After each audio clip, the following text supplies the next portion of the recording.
Hello everyone, आप सबका बहुत बहुत स्वागत है टॉप कोडिंग में। आज हम लोग क्वेश्चन सॉल्व करने जा रहे हैं। इसका नाम है queens permutation 2D where box uses. Okay, तो इस क्वेश्चन में हम क्या करेंगे, हमारे पास, चलिए पहले बोर्ड पे चल लेते हैं। हाँ, हमारे पास एक एन क्रॉस एन की चेस बोर्ड है।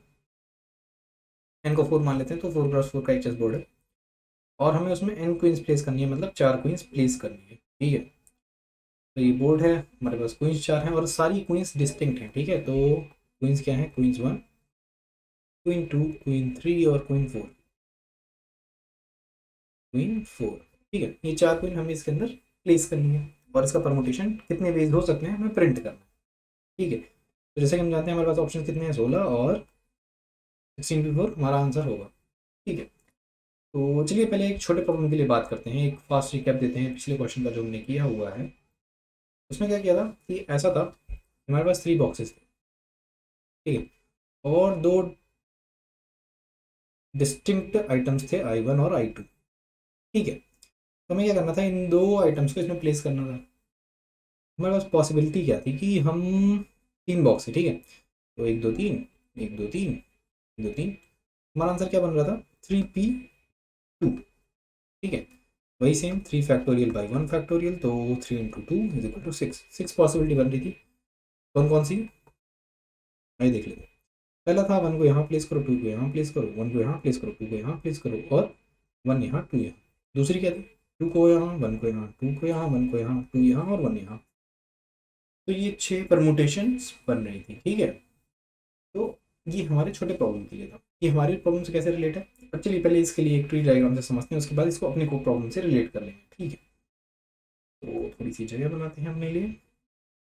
ठीक, तो वहाँ पे क्या था, बॉक्स चूज कर रहे हैं तो बॉक्स के लेवल्स होंगे। ये होगा बॉक्स 1 का लेवल, ये होगा बॉक्स 2 का लेवल और ये होगा बॉक्स 3 का लेवल। ठीक है, तो हमारे पास कितने बॉक्स हैं, 1 2 3 बॉक्स हैं और हमें इसमें 2 आइटम्स प्लेस करने हैं। तो पहली बात करते हैं बॉक्स 1 की। बॉक्स 1 के पास ऑप्शन चूज करने का, तो बॉक्स 1 के पास 3 ऑप्शन आते हैं यहाँ पे, 1 2 और 3। पहला ऑप्शन क्या है कि बॉक्स 1 किसी को लेना नहीं चाहता तो सब खाली रह जाएंगे, और दूसरा ऑप्शन है बॉक्स 1 को लेता है, आइटम नंबर 1 को, तो 1 बॉक्स 1 पे प्लेस हो जाएगा, बाकी खाली।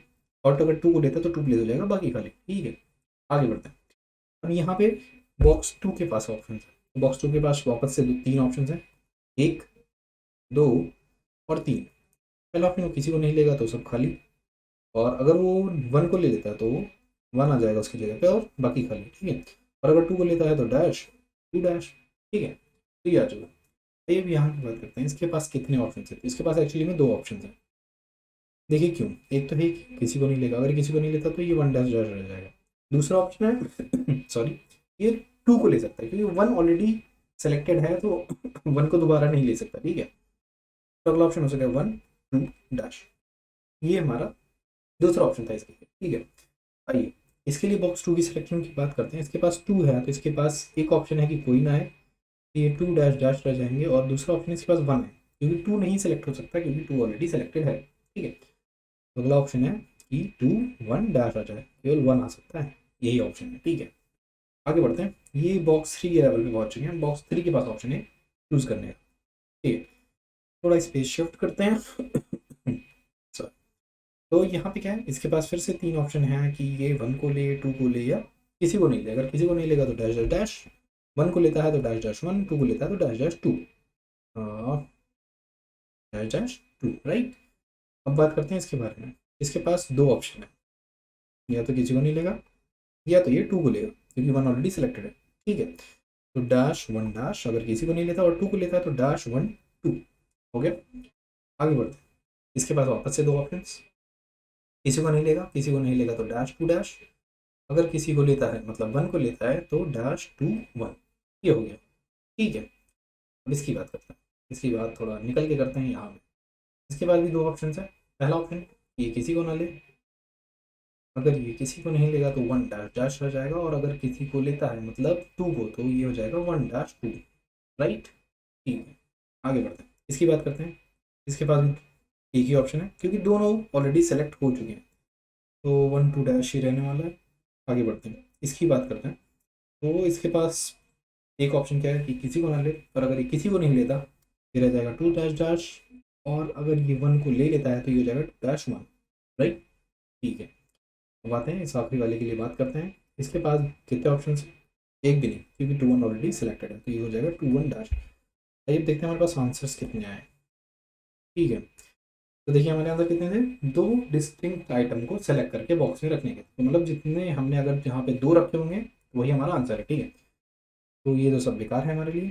ये एक पहला काम का मिला, ये दूसरा, ये तीसरा, ये चौथा, ये पांचवा और ये छठवां, राइट।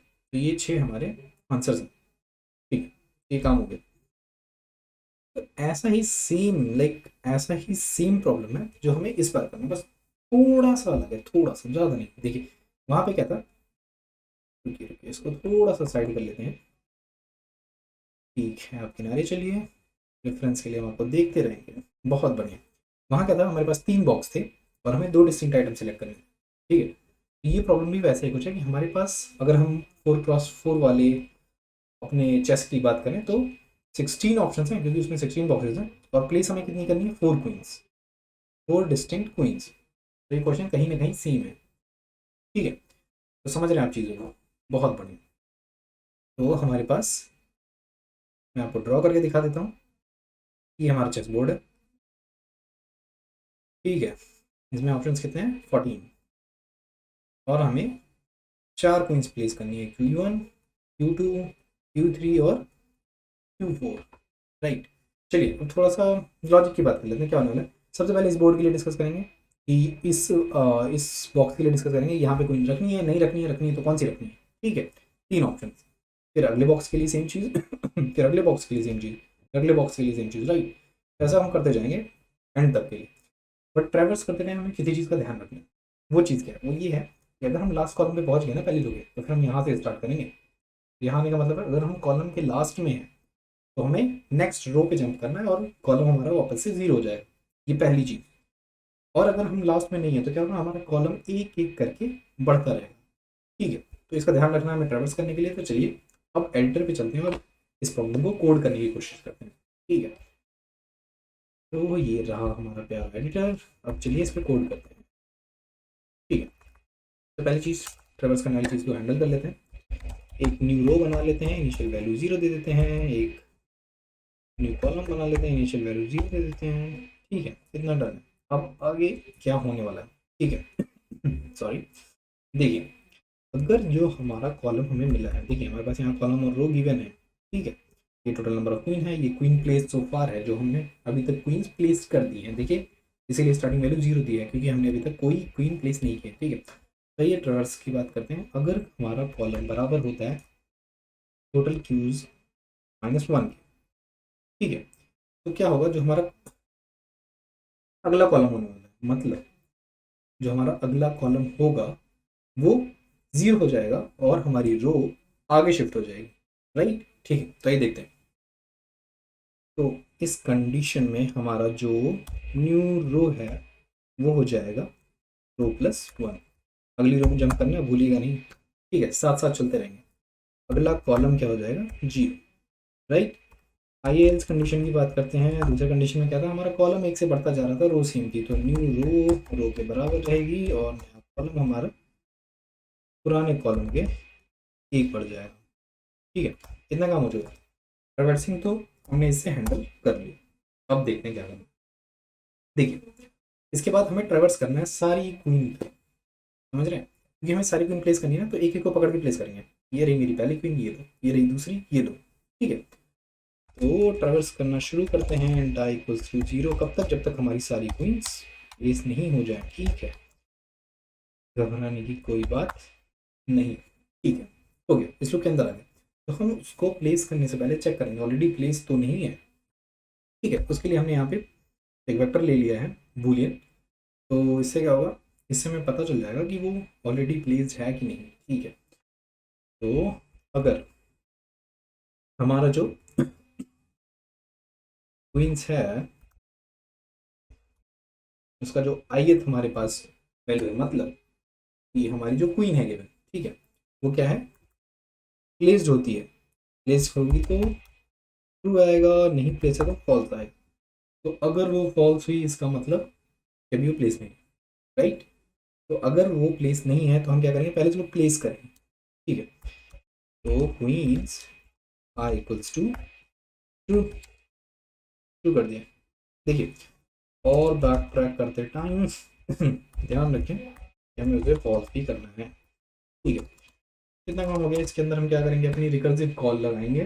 तो ये रही हमारी रिकर्सिव प्यारी सी कॉल, कॉपी करते हैं, यहाँ पे कॉल लगाते हैं, ठीक है। तो इसके अंदर पैरामीटर देने, देखिए सबसे पहले क्वींस प्लेस सो फॉर, तो हमने क्वीन प्लेस की है तो एक वैल्यू बढ़ा देंगे, और टोटल क्वींस तो सेम रहने वाली है।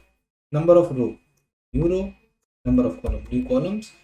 और अब हमारे आंसर सो फार की बात है, तो देखिए आंसर सो फार में हम कुछ ऐड करेंगे, क्या ऐड करेंगे डिस्कस करते हैं इसको, ठीक है।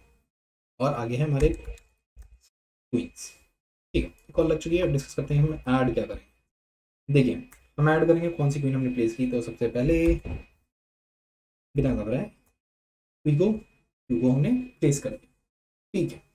अगर अभी प्लेस हो चुका है तो इसके बाद हमें क्या प्लेस करना है, इसके बाद हमें प्लेस करना है कौन सी क्वीन हमने प्लेस की है। अगर हम इंडेक्स 0 पे चल रहे हैं तो हमने पहली क्वीन प्लेस की है, राइट। तो उसको भी ऐड करेंगे, तो स्ट्रिंग करके i+1, ठीक है। इसके बाद क्या ऐड करेंगे, इसके बाद हमें एक सेपरेटर यूज करना पड़ेगा कि अगर हम कॉलम के लास्ट पे, मतलब हम नई रो पे जा रहे हैं, तो हमें /n ऐड करना पड़ेगा जो सेपरेटर होगा, ताकि वो एंटर हो जाए, और वरना एक गैप आ जाए तो उसके लिए हम /t टैब यूज करेंगे, राइट। तो चलिए ठीक है देखते हैं हम डिसाइड कैसे करेंगे। एक कैर लेते हैं, ठीक है। कैर क्या करें, स्ट्रिंग ही उठा लेते हैं, स्ट्रिंग ले लेंगे। तो स्ट्रिंग की इनिशियल वैल्यू कुछ गंदी गंदी सी दे देते हैं, ये रहा, ठीक है। अब इस वैल्यू को हम मॉडिफाई करेंगे, स्ट्रिंग का कुछ नाम तो दिया ही नहीं, सेपरेटर दे देते हैं, ठीक है। ये सेपरेटर है, आ चुके हैं। यहाँ पे क्या करेंगे, सेपरेटर की वैल्यू अपडेट करेंगे। सेपरेटर की वैल्यू क्या होगी हमारी, अगर हम लास्ट कॉलम पे हैं तो /n, राइट। और अगर हम लास्ट कॉलम पे नहीं है, सॉरी, सेपरेटर की वैल्यू होने वाली है /t, राइट, ठीक है। हो गया। अब क्या करना, अब कुछ नहीं, प्यार चाहिए, यहाँ पे हमें अपने सेपरेटर को ऐड करना है, बस दैट्स इट, हो गया, ठीक है। अभी हमने कॉल लगा दी। अब देखिए, ये तो हमने कॉल लगाई कि हमने क्वीन प्लेस की है, अगर हम नहीं प्लेस करेंगे तब भी तो एक कॉल लगेगी, राइट। चलिए यहाँ पहुँचते हैं लूप के बाहर और कॉल लगाते हैं अपनी प्यारी कॉल। बट इस कॉल के अंदर में ध्यान रखना कि हमने कोई प्लेस नहीं की है, तो यहाँ कुछ नहीं करेंगे, ये सब सेम रहेगा। सोफार के अंदर यहाँ पे हम डैश ऐड करेंगे, और ये कुछ ऐड नहीं होने वाला, और सेपरेटर अपना ऐड होगा, ठीक है। तो इतना काम डन डन डन डन हो चुका है। आइए देखिए, हम रिकर्सिव कॉल लगा रहे हैं तो हमें एक बेस केस का भी ख्याल रखना होगा, ठीक है। देखिए हमारी ये ट्री थी, इसमें हमारा एक बेस केस है, हम कहाँ पे रुके, या तो नंबर ऑफ बॉक्सेस खत्म हो चुके हैं, समझ रहे हैं, हम सारी बॉक्स पार कर चुके हैं। दूसरी कंडीशन क्या है, दूसरी कंडीशन ये है कि कि अगर हमें दो वैल्यूज मिल चुकी है, मतलब हमारे जितने भी क्वींस थे वो सेलेक्ट हो चुके हैं, तो क्या करना है, रुक जाना चाहिए हमें, ठीक है। और फिर हम क्या करेंगे, हम प्रिंट करेंगे अपने आंसर, ठीक है। चलिए अपने बेस केस को निपटाते हैं यहाँ पे। अगर क्या होता है, जो रो है, अगर हम अपने बोर्ड की बात करें तो रो अगर लास्ट में पहुंच चुके, मतलब हम बॉक्सेस सारे खत्म हो चुके, तो अगर रो बराबर होती है टोटल क्वींस के, तो मतलब रिटर्न मारे यहाँ से बिना कुछ सोचे, ठीक है। बिना कुछ सोचे तो नहीं मार पाएंगे भाई, कुछ तो करना पड़ेगा। क्या करना पड़ेगा, हमें प्रिंट कराना पड़ेगा अपना आंसर। प्रिंट कराने से पहले इस चीज़ का ध्यान रखें कि सारी क्वीन प्लेस हो चुकी हो तभी तो प्रिंट कराएंगे भाई साहब। अगर सारी क्वीन प्लेस नहीं है, मतलब वो परमुटेशन हमारे लिए अच्छा तो नहीं है, ठीक है। तो देखिए, क्वींस प्लेस्ड सो फार अगर बराबर जाती है टोटल क्वींस, मतलब सारी क्वींस हमने प्लेस कर दी हैं, अगर ऐसा है तो क्या करेंगे, अपने आंसर को प्रिंट कराएंगे। तो सी आउट कराना नहीं भूलें अपने आंसर सो फार को, ठीक है। और फिर एक चीज़ का और ध्यान रखना है आपको, लाइन चेंज, वापस से लाइन चेंज, ठीक है। तो हो गया, ये काम हो चुका है। ये फॉर्मेटिंग के लिए कर रहे हैं, हमारा जो आउटपुट आने वाला है इसी फॉर्मेट में, इसलिए हमने 2 एंटर किया यहाँ पे। चलिए आगे बढ़ते हैं। तो हमारी जो भी प्लानिंग थी हमने पूरा इम्प्लीमेंट कर लिया, ठीक है। तो आइए अब इस कोड को रन करके देखते हैं। तो फिर रन किया हमने इसको, तो ये सक्सेसफुली एक्सेप्ट हो रहा है, मतलब हमारी प्लानिंग बाकायदा काम कर रही है। ये सबमिट करके देखते हैं इसको, सभी टेस्ट केसेस के लिए हैं। सबमिट किया, 1 2 3 डन। तो सारे टेस्ट केस भी पास हो रहे हैं। तो आई होप आपने इस कुछ वीडियो में कुछ सीखा होगा। Please like and share the video and subscribe the channel. Thank you so much.